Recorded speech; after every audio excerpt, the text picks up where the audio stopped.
Rumble seat Roadster here, running after a complete rebuild. Got Travis here, revving it up. Got the shop official exhaust pipe back here. High tech. Make sure we don't choke to death. Hey Travis, I'm gonna try the exhaust cutout here on this car. It's really cool. They got an exhaust cutout here. You can see down the floor. There's a pull tab right here. I'm gonna pull this. And okay, rev it up now. You can hear the change. It's a little bit louder.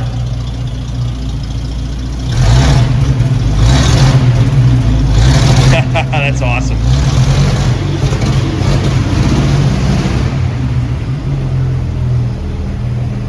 And it gets quiet when you push it back in. This is a really cool car. This marble shift knob here. Let's check out the gauges here. We're charging. Gas gauge is working.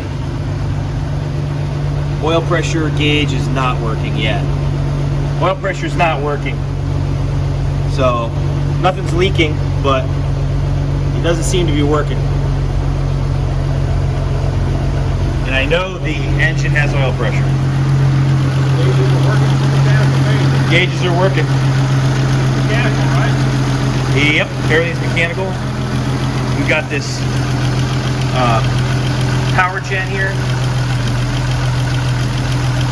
We added this 6-volt power gen on. All new wiring. Got to get the bottom of the steering column put together here, finish doing that. Light switch had a problem with the lever on the end of the steering column up here. We had to have a new one made. Broke accidentally. Got a windshield frame coming for here. And everything is all hooked up here. This 1930 Desoto Rumble seat Roadster. This thing's purring like a kitten. Hasn't run this much in 65, 70 years, 80 years. Awesome car. I gotta love the patina. All right, we're shutting her down.